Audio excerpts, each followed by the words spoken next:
cirurgia da mama é uma das cirurgias mais realizadas na cirurgia plástica, principalmente a mamoplastia de aumento, mas a gente ainda tem as mamoplastias redutoras e as reconstruções mamárias, né? Então, a grande preocupação do cirurgião quando chega uma paciente na consulta para fazer a avaliação da mama dela é a gente coletar uma história da paciente, saber histórico médico dela, histórico familiar de câncer, procurando identificar algum fator de risco que aumente o risco da paciente de vir a ter um câncer de mama. A gente sempre deve realizar o exame físico das mamas com a inspeção, a palpação e tanto na história quanto no exame físico, se identificado algum fator de risco maior ou alguma alteração, a gente deve encaminhar essa paciente para fazer exames de imagem, de investigação ou para um especialista, para ela dar continuidade a essa investigação e se houver realmente alguma doença, ela conseguir tratar o quanto antes. Bom, quando a paciente procura um médico para correção de alterações não malignas da mama, então alterações ou de conteúdo, ou do posicionamento da mama no tórax, ou da simetria da mama, nós temos algumas regras de abordagem. A primeira grande regra é fazer o estudo para ver se realmente essa mama não tem nenhuma patologia. Esse estudo, de novo, é feito em conjunto com a mastologia. No câncer de mama, né, das pacientes que já foram tratadas pelo câncer, já foram operadas, é muito importante a gente fazer a reconstrução. É importante a paciente ter acesso à reconstrução mamária para ela voltar a ter uma autoestima, que é o essencial para a paciente voltar a ter uma vida normal, a se sentir bem. No Brasil, o SUS ele paga cirurgias de reconstrução, tanto imediatas quanto tardias. Todas as pacientes têm direito à reconstrução. A primeira grande agressão que o câncer de mama pode causar à mulher é resultado de uma assimetria mamária. Mesmo naquelas ressecções menos drásticas, em quantidades um pouco menores, isso pode levar a uma assimetria entre as duas mamas femininas, entre as duas mamas das mulheres. Então esse é um primeiro aspecto que deve ser relevado. A segunda grande agressão da cirurgia para a ressecção do câncer de mama é quando a mulher perde completamente o volume mamário. Então a reposição, reconstituição, reconstrução do volume mamário é a segunda parte que deve ser considerada como uma agressão a ser reconstruída no momento pós-operatório, mesmo no momento da ressecção do câncer ou no momento seguinte. E a terceira grande agressão que a ressecção do câncer de mama pode resultar a essa paciente é a ressecção da areola, do complexo areolo-mamilar. É lógico que isso para tratamento de câncer é desejável e aceito. E aí entra o papel da cirurgia reconstrutora para reconstrução de volume, reposição de simetria e reconstrução do complexo areolo-mamilar. Então a gente vai fazer uma intervenção no paciente para fazer o aumento do volume das mamas. Na verdade, o aumento do volume das mamas se confunde muito com as reconstruções pós-câncer, em que o nosso primeiro e principal objetivo é refazer o volume mamário.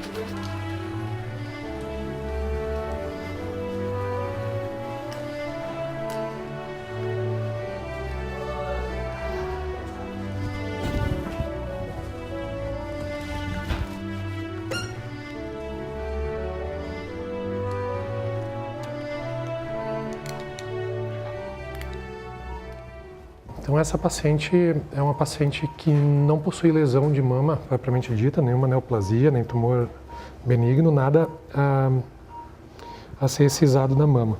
Mas a técnica que a gente usa para corrigir a hipomastia, que é a diminuição do volume das mamas, com a inclusão de implantes de mamas, é a mesma cirurgia e os princípios se aplicam também à reconstrução depois dos tumores, depois das ressecções de mama por neoplasia, tumores benignos ou malignos de mama.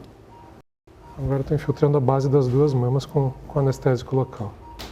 Essa aplicação não exclui a presença do anestesista, ao contrário, é um somatório à atividade do anestesista. Em média, essa incisão tem 4 centímetros, que é o que a gente marcou aqui, e por aqui a gente vai fazer a abordagem e dissecção da glândula. A gente disseca e vai cauterizando. Como a incisão é menor, a agressão é menor, o sangramento também é bem menor, né? Os implantes de mama, eles começaram a ser utilizados justamente na reconstrução do volume das mamas pós-câncer. E isso começou na década de 80 e 90. O tipo de inserção dessa prótese vai ser entre a glândula e o músculo da paciente. Vamos fazer o outro lado. De novo, então, a pele subcutânea.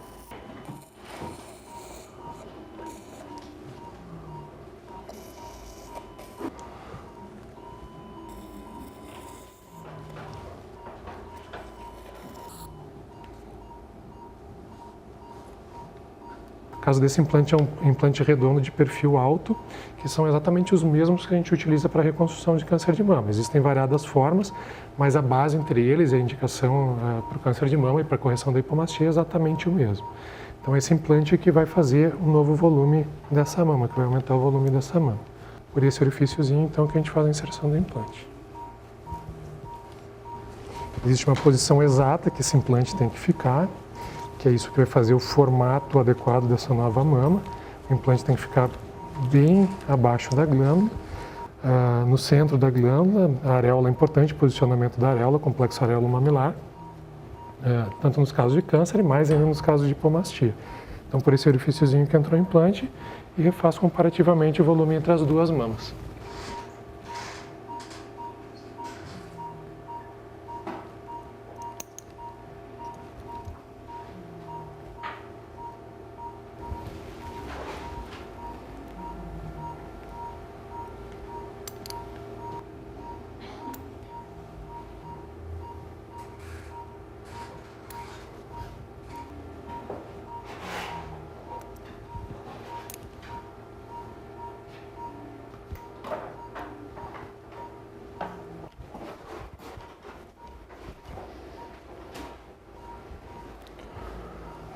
Então, de novo, implante de mamas, né? Ele tem uma posição correta, a base dele é marcada, a gente sente isso na ponta do dedo. Esse orifício, lógico, é bem menor do que a prótese.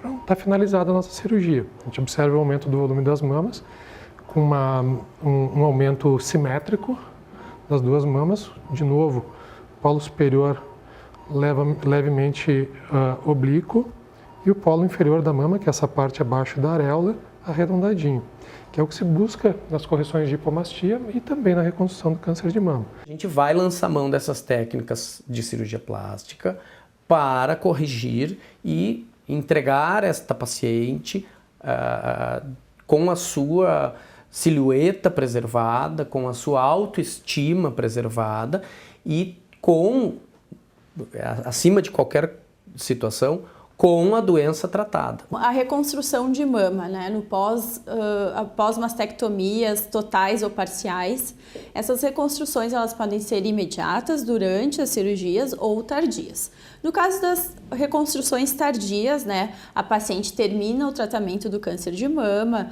realizando a cirurgia e, se tiver indicação, quimioterapia, radioterapia, e depois de ela terminado esse tratamento, ela pode realizar, a partir do momento que ela terminou o tratamento, ela já pode procurar a reconstrução mamária, tá?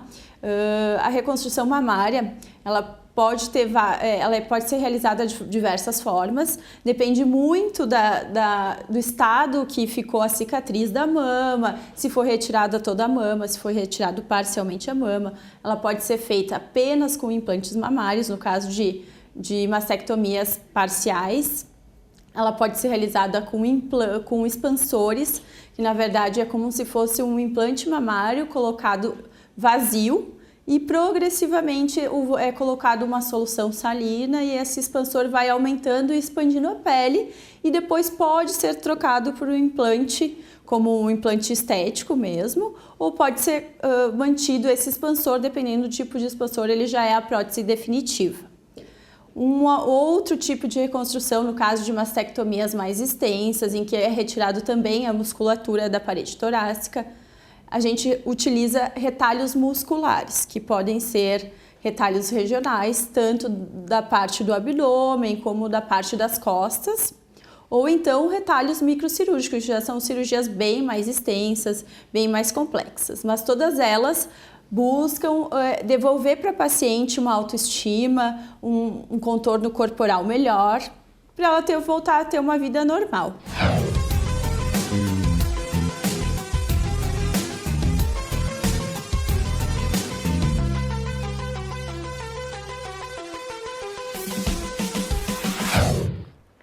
Esse aqui é um expansor de tecido. Tá? É uma alternativa muito boa para paciente que precisa remover a mama toda. Por alguma razão vai ter que remover a mama. Então ele é colocado no lugar onde a mama estava. É colocado o músculo peitoral por cima, muitas vezes. Na grande maioria das vezes o músculo vai por cima dessa bolsinha. Essa é uma válvula que vai ser presa e fixada na parede, no gradeado costal, e é por aqui que vai ser injetado um líquido que vai então expandir.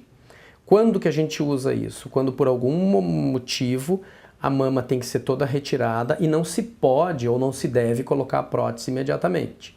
Então se usa esse expansor, ele fica embaixo do músculo e da pele e gradativamente nós vamos inflando ele a cada período de semanas ou meses, até que ele atinja uma distensão suficiente para caber uma prótese. Porque às vezes a remoção é tão grande que não tem pele ou a paciente vai sofrer uma outra intervenção, como uma radioterapia, onde não se recomenda colocar a prótese de silicone em definitivo, porque poderia não danificar a prótese em si, mas causar um resultado estético não muito bom.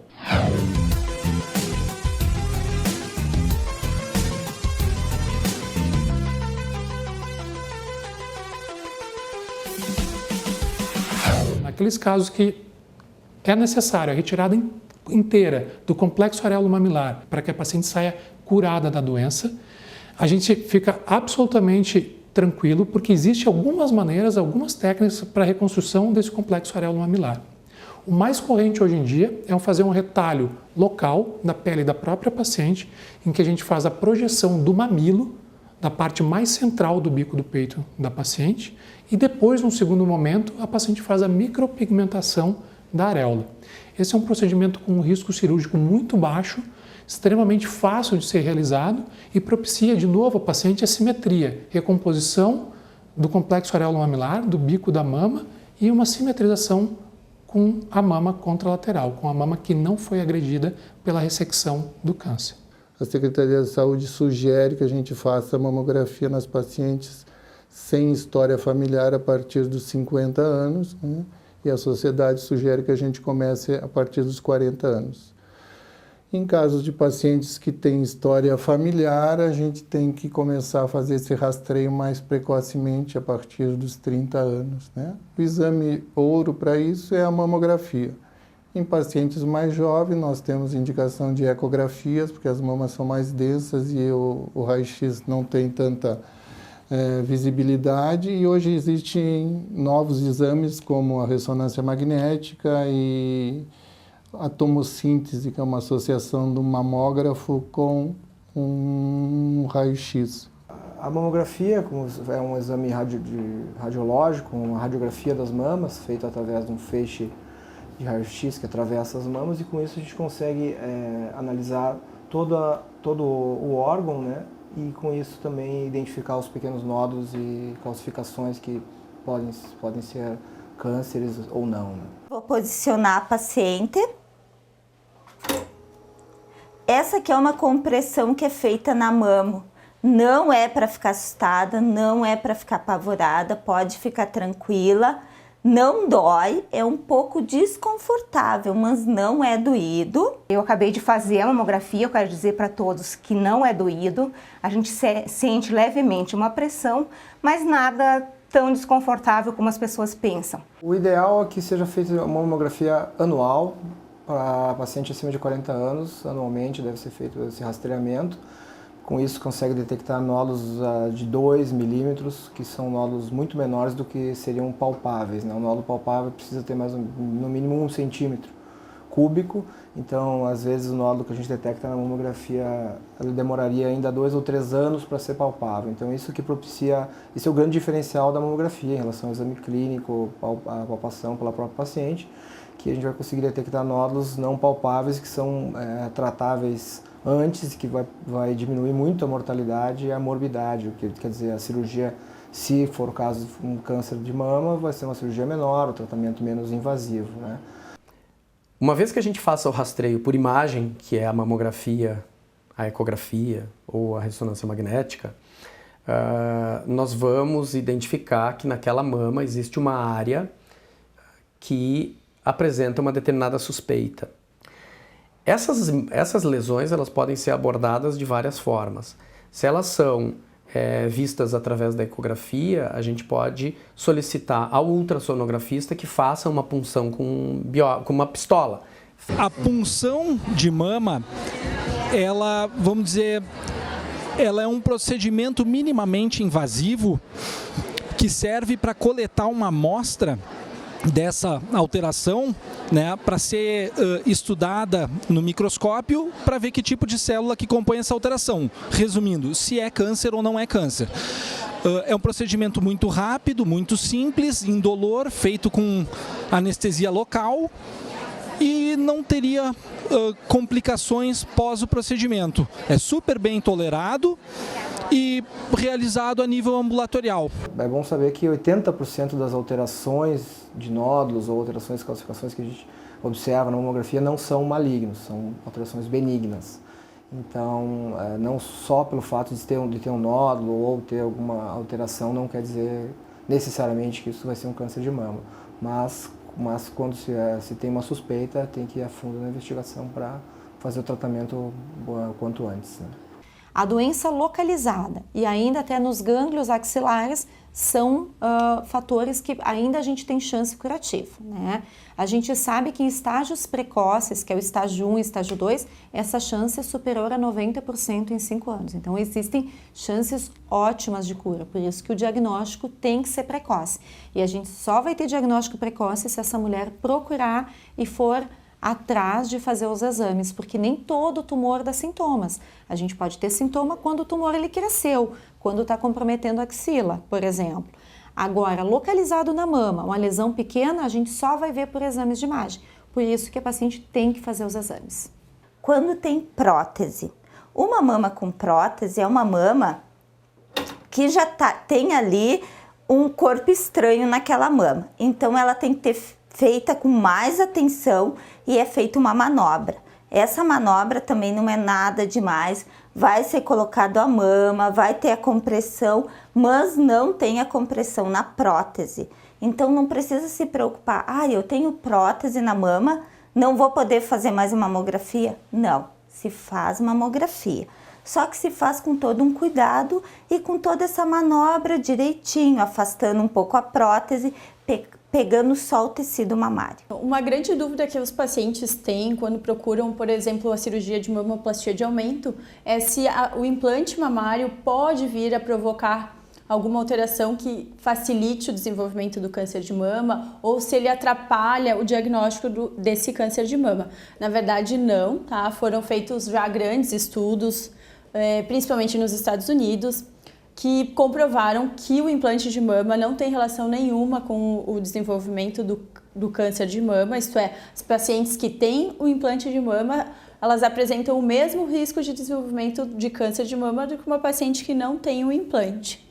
O implante também não causa nenhum prejuízo para o diagnóstico. As pacientes devem continuar fazendo o rastreamento comum da população geral, isto é, o implante não faz diferença. O segmento das pacientes depois das plásticas mamárias, seja reconstrutoras ou seja abordagem estética, não muda. Esse acompanhamento pode e deve existir, inclusive com uma precisão um pouco maior. Não existe contraindicação de nenhum exame depois da reconstrução ou da cirurgia estética da mama.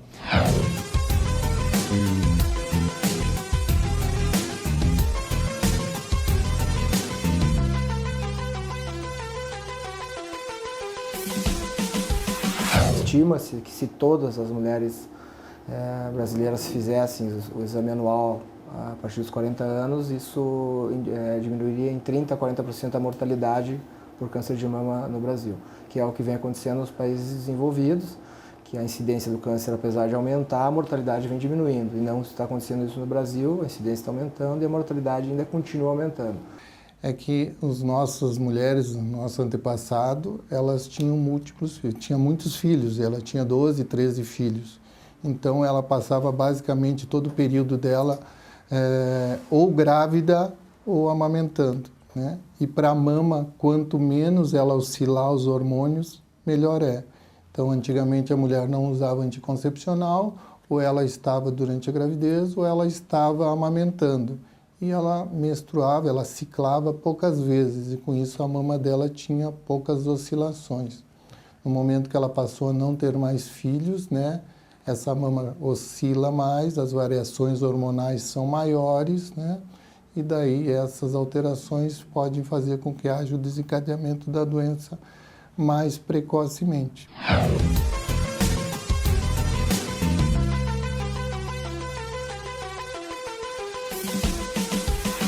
Nós sabemos que as pacientes têm um risco ambiental, que seria o seu comportamento em relação à alimentação. A obesidade é um fator de risco, né? O sedentarismo, o álcool, né? A bebida alcoólica e as radiações, né? E temos os fatores hormonais, em que a paciente usa anticoncepcional durante sua vida. É lógico que é necessidade para prevenir uma gravidez, mas é um fator negativo. As gravidez, cada vez temos menos filhos, né? E a gravidez é proteção, a amamentação é proteção, né? E a menopausa tardia é um fator ruim, né? Quanto mais tempo a mulher menstrua, né, mais hormônios ela tem, e com isso aumenta a incidência de alterações na mama e o risco de gravidez. E os fatores genéticos, nós sabemos que hoje 5 a 10% dos cânceres são genéticos, né? Então tem um fator familiar que também é importante quando tu tem um parente próximo, né? Uma linhagem próxima, o risco é maior. Existem alguns marcadores que se pode dosar, que são as mutações BRCA1, BRCA2, que nos sugere se essa paciente tem mais risco ou não e deva fazer uma prevenção prévia. Nos últimos anos, nós tivemos grandes avanços no subtipo de mama HER2 positivo. Nós temos medicações que são alvo molecular, que não são quimioterapia, que agem diretamente sobre essa proteína superexpressa, né? E nós tivemos também avanços no tratamento da hormonioterapia metastática, grandes avanços, né? E o que a gente espera é que para os próximos anos a gente venha ver mais coisas. Então, antes de uma doença avançada que tinha um prognóstico mais restrito, hoje nós sabemos que nós temos outras possibilidades terapêuticas, né? E o futuro é promissor, tem muitas mais drogas chegando por aí. A Bela Farma Bem-Estar disponibiliza uma linha completa de aromatizadores, linha de banho, produtos naturais, suplementos alimentares, nutridermo cosméticos e roupas com filtros solares UVA e UVB. Os produtos Bela Farma são ideais para presentear. Bela Farma, tecnologia a serviço de sua saúde e beleza. Clínico Otorrinos, diagnóstico e tratamento ouvidos, nariz e garganta, com médicos e fonoaudiólogos especializados em labirintite, zumbidos e perdas auditivas, além de alergias, doenças respiratórias e alterações de voz. Clínico Otorrinos, Caxias do Sul. Ana Paula Boss, cirurgia plástica, cirurgia estética de face, nariz, pálpebras e lifting, contorno corporal, lipoaspiração e próteses. Ana Paula Boss, cirurgia plástica. O Centro Gaúcho do Câncer SECAM oferece uma estrutura completa para o tratamento clínico do câncer adulto e infantil. Com uma equipe multidisciplinar focada em resultados e qualidade de vida, disponibiliza tecnologia, conforto e precisão. Centro Gaúcho do Câncer SECAM, 22 anos. Qualidade, inovação, amizade pra vida inteira. Com Alfa sei que posso contar. Com toda a experiência, com todo o carinho, tudo feito pelo meu bem-estar. Vou no Alfa, atendimento de primeira, carinho e confiança pra vida inteira. Vou no Alfa, equipe de primeira, meu laboratório pra vida inteira. A Bela Pharma, há 30 anos, oferece novidades em fórmulas manipuladas, diferenciadas em doses e quantidades, com investimentos constantes em processos e treinamento, atinge um nível diferenciado de qualidade. Bela Pharma, tecnologia a serviço de sua saúde e beleza. A Clínica Médica Corso, com mais de 35 anos de experiência médica em tratamentos faciais e corporais, traz para você um arsenal tecnológico conectado com o que há de melhor no mundo em ambiente informatizado e moderno. Clínica Médica Corso, agende uma avaliação. Leonardo Weissheimer, cirurgião plástico, cirurgia estética de face, nariz, pálpebras e lifting, contorno corporal, lipoaspiração e próteses. Leonardo Weissheimer, cirurgião plástico. A Efeto Reprodução Humana atua como equipe médica de excelência para investigar as dificuldades do casal em engravidar e disponibiliza tratamentos de ponta para assistir à fertilidade. Efeto Reprodução Humana 3021 0530. Estimulante, divertido, dinâmico, orientação profissional e busca de resultados. Borer Esportes, 10 anos. Estar bem muda tudo. O grupo de cirurgiões que atuam na Clínica Ramos apresenta o primeiro laser femtosegundo para a cirurgia de catarata do estado. O laser separa os tecidos da córnea sem bisturi de forma precisa, abrindo o cristalino e fragmentando o núcleo. Após o laser, os fragmentos do núcleo são retirados do olho e realiza-se um implante de lente intraocular que reduz a necessidade de óculos após a cirurgia. Catarata Laser, tecnologia que você encontra na Clínica Ramos e Associados. A Clínica da Mão trata a complexidade das estruturas dos membros superiores, associando técnicas ortopédicas de cirurgia plástica e vascular necessárias aos melhores resultados funcionais das mãos e braços. Clínica da Mão 3028-6430, Caxias do Sul. Apoio: Associação Cultural e Científica Virvi Ramos, mantenedora do Hospital Virvi Ramos, da Faculdade Fátima, Escola Técnica e Centro de Saúde Clélia Manfro.